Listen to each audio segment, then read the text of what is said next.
Hello guys, welcome to a new video in my channel. তোমরা সবাই জানো যে আমরা মানালি থেকে চন্দ্রতালের উদ্দেশ্যে গেছিলাম। চন্দ্রতাল হলো মানালি থেকে 100 কিলোমিটার। চন্দ্রতাল হলো একটি মায়াবী লেক, যেটি মানালি গেলে আমার মনে হয় সবারই দেখা উচিত। আমি আজকে মানালি টু চন্দ্রতাল রুটের মধ্যে যে ওয়াটার ক্রসিংগুলো পড়ে তার ভিডিও একটা নিয়ে চলে এলাম, যাতে তোমাদের রুটটা বুঝতে সুবিধা হয়। তোমরা দেখতেই পাচ্ছ যে কত বড় বড় নদী পাহাড়ের ওপর থেকে নিচে নেমে যাচ্ছে, আর সেই নদীগুলির উপর দিয়ে আমাদের ক্রস করতে হচ্ছে। বরফ ঠান্ডা জল, তার মধ্যে দু পা নামিয়ে আমরা ওয়াটার ক্রসিংগুলো ক্রস করছিলাম। দেখো কিভাবে দুদিকে পা নামিয়ে বাইকের এই বরফ জলের মধ্যে এত ওয়াটার কারেন্ট, তার মধ্যে দুদিকে পা নামিয়ে আমরা এই ওয়াটার ক্রসিংগুলো ক্রস করছিলাম চন্দ্রতাল যাওয়ার পথে। তোমরা এই ওয়াটার ক্রসিংগুলো বেশ অনেকগুলোই পড়বে রাস্তায়। দিনের বেলা ক্রস করার চেষ্টা করো, কেননা রাত্রেবেলা এই ওয়াটার ক্রসিংগুলো খুবই রিস্কি আর খুবই মারাত্মক হয়ে যায়, আর লাইফ থ্রেটও থাকতে পারে। সেই জন্য আমি তোমাদের বলছি যে দিনের বেলায় এই ওয়াটার ক্রসিংগুলো ক্রস করো।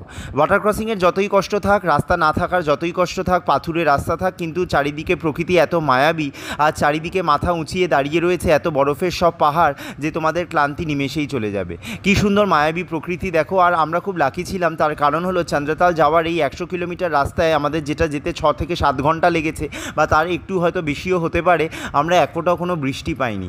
বৃষ্টি হলে এই রাস্তা কতটা ভয়ানক আর মারাত্মক হতে পারে সেটা তোমরা আশা করি রাস্তা দেখেই বুঝতে পারছো।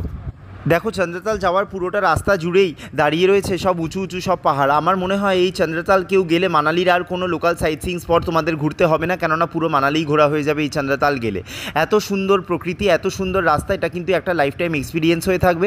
দেখো, চারিদিকে স্নো ওয়াল হয়েছিল, এই স্নো ওয়ালগুলোর মধ্যে ছিল ব্ল্যাক আইস, রাস্তায় পড়েছিল ব্ল্যাক আইস। দুদিকে পা নামিয়ে খুব কেয়ারফুলি এগিয়ে যেতে হচ্ছিল, একটু বেখেয়াল হলেই ব্যাস শেষ।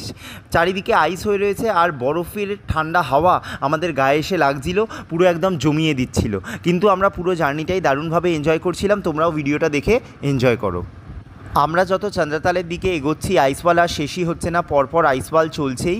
আমি তোমাদের একটা জিনিসই বলবো, এই আইসওয়ালগুলোর মধ্যের রাস্তা দিয়ে তোমরা যখন এগোবে, তখন বাইকের দুদিকে দুপা নামিয়ে যাবে, দুপা তুলে যাবে না বাইকে। তার কারণ হলো বাইকের দুদিকে দুপা নামিয়ে গেলে তোমরা ব্যালেন্সটা ঠিকঠাক মতো করতে পারবে। আমরা অনেককেই এই রাস্তায় যেতে দেখছিলাম যারা বাইক থেকে উল্টে উল্টে পড়ে যাচ্ছিল, তার কারণ হলো তারা দুপা দুদিকে দিয়ে ব্যালেন্স করেনি। বাইক অনেক আস্তে চালাবে, কেননা এই রাস্তায় পড়ে গেলে খুবই বিশ্রী ব্যাপার, আর খুব বাজে টাইপের তোমাদের লাগতে পারে, আর বাইকেরও ক্ষতি হতে পারে। তোমরা দেখতেই পাচ্ছ চারিদিকে বরফের সব পাহাড়, আর বরফের চাই হয়ে রয়েছে চারিদিকে, আর বরফের ঠান্ডা হাওয়ায় আমরা প্রায় জমেই যাচ্ছিলাম। আর একটা জিনিস বলে রাখি তোমাদের এই বিষয়ে, যে চন্দ্রতাল যাওয়ার রাস্তায় কিন্তু কোনো পেট্রোল পাম্প নেই। সেই জন্য তোমরা জেরিক্যানে 5 থেকে 10 লিটার পেট্রোল ক্যারি করো। আমরাও জেরিক্যানে 5 থেকে 10 লিটার মতো পেট্রোল ক্যারি করছিলাম, কেননা পেট্রোল যদি এই রাস্তায় একবার শেষ হয়ে যায়, তাহলে তোমরা অন্য কোনো সাহায্য নাও পেতে পারো।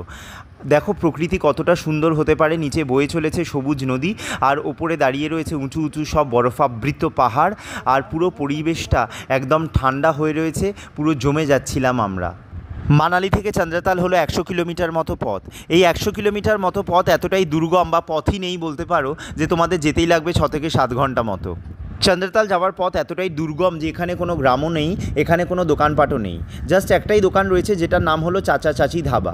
এই চাচা চাচি ধাবাতে অনেক কিছু খাদ্যবস্তু পাওয়া যায়। তোমরা তোমাদের প্রয়োজনীয় খাদ্যবস্তু অবশ্যই এখান থেকে সংগ্রহ করতে পারো। এখান থেকে সংগ্রহ না করলে তোমরা আর কোথাও কিছুই পাবে না। চন্দ্রতাল যাওয়ার রাস্তায় টেন্ট রয়েছে বেশ কিছু, তো তোমরা চন্দ্রতাল যাওয়ার রাস্তায় ওই টেন্টে বুকিং করে যেতে পারো। ফেরতের সময় বা আসার সময় ওই টেন্টগুলিতে তোমরা থেকে যেতে পারো, কেননা চন্দ্রতাল কভার করা একদিনে কখনোই সম্ভব না, তোমাদের একবার টেন্টে থাকতেই হবে।